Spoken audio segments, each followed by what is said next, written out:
Hello students, I'm your English teacher Shweta Patel from CrossFit Girls College.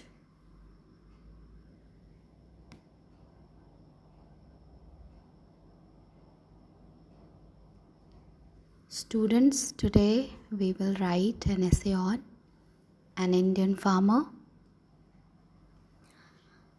Students, as you can see on the screen, the essay is written under 6 points: introduction, home, education, daily life, source of enjoyment and efforts of improvement. तो इस ऐसे में first point है introduction. Introduction में हम परिचय बताएंगे, farmer होता क्या है। Second point is home. Home में हम बताएंगे कि इंडियन फार्मर किस तरह के घर में रहता है, उसका घर कैसा होता है। एजुकेशन के बारे में बताएंगे, इंडियन फार्मर के एजुकेशन स्टैंडर्ड्स के बारे में। Fourth point is daily life, जिसमें हम डिस्कस करेंगे कि इंडियन फार्मर की डेली रूटीन, डेली लाइफ क्या होती है। फिफ्थ पॉइंट में हम बताएंगे कि एक इंडियन फार्मर या इंडियन फार्मर्स जो होते हैं उनका मनोरंजन का क्या साधन होता है, वो किस प्रकार से दिन भर कठोर परिश्रम करने के बाद मनोरंजन करते हैं। और सिक्स पॉइंट इज़ एफर्ट्स यानी प्रयास, इम्प्रूवमेंट यानी सुधार। तो क्योंकि किसान जो होता है वो बहुत ही पुअर पर्सन होता है, तो गवर्नमेंट क्या एफ़र्ट या प्रयास करती है उसके इम्प्रूवमेंट, उसकी हालात, उसकी लाइफ की इम्प्रूवमेंट के विषय में।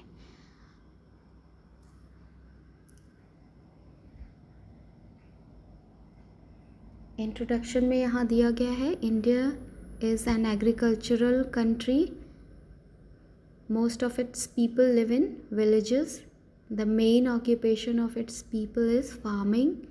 The Indian farmer is generally a simple man. He wears dhoti and a kurta of khaddar. He does not get time to be sad or as he is always busy in his work. तो इस introduction point में बताया गया है कि भारत एक कृषि प्रधान देश है और इसके ज़्यादातर जनसंख्या जो है वो विलेजेस में निवास करती है और उसके लोगों की, उसके जनता का मुख्य ऑक्यूपेशन यानी व्यवसाय जो है वो फार्मिंग है यानी कृषि है। और इंडियन फार्मर एक साधारण व्यक्ति होता है, वो धोती और कुर्ता पहनता है और उसके पास उदास होने का भी टाइम नहीं होता क्योंकि वो हमेशा अपने काम में बिजी रहता है। Second point is home. He is hardworking yet he is poor. Many farmers live in huts. Some live in ordinary houses made of mud.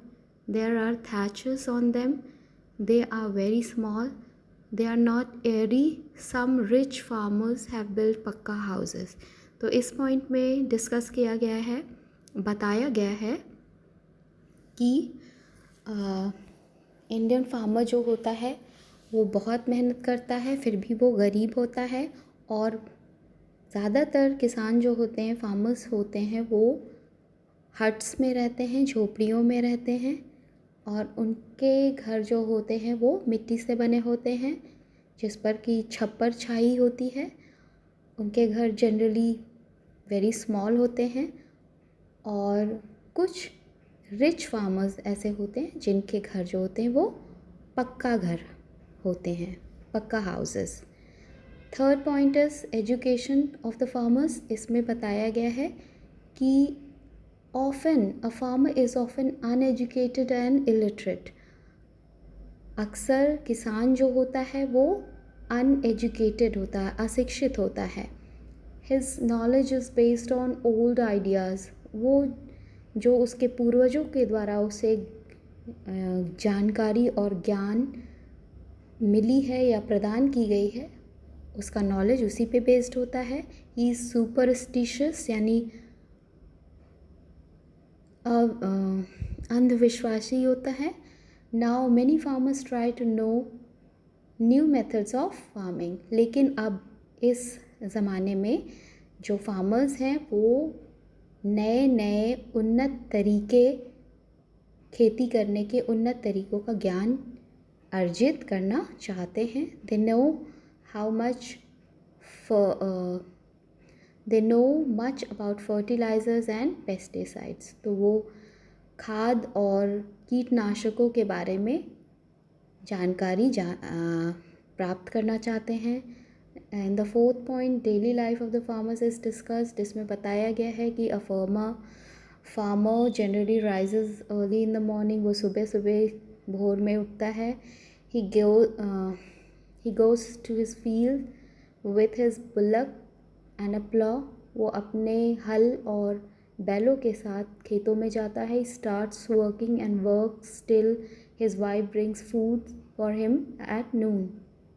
वो सुबह से लेकर के दोपहर में, जब तक उसकी वाइफ उसके लिए खाना लेके नहीं आती है, तब तक वो काम करता रहता है। He takes his food and then takes rest for some time. खाना खाने के बाद वो थोड़ी देर के लिए आराम करता है। Then he starts his work. फिर से वो अपना काम करना शुरू कर देता है। He goes on working till evening. और शाम तक काम करता रहता है। In the evening he returns home.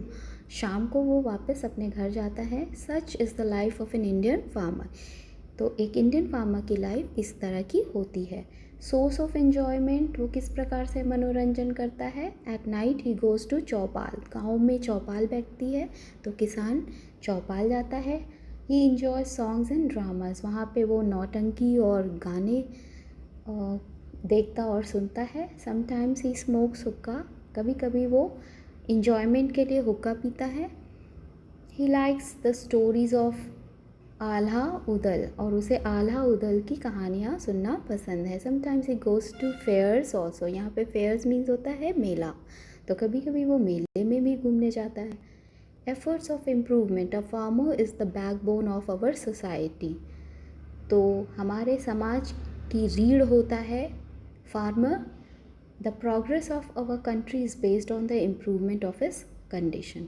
हमारे देश की उन्नति उसके स्थिति में सुधार के ऊपर आधारित होता है। So the government should improve his condition. इसलिए हमारे देश की सरकार को उसकी स्थिति में सुधार करने का प्रयास करना चाहिए।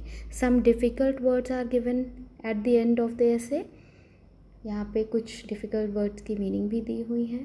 बच्चों, आप इसी तरह से सेम जिस तरह से यहाँ दिया गया है उसी तरह से अपनी नोटबुक में इसे नोट डाउन करेंगे और बाद में इसे लर्न करेंगे। That's all for today.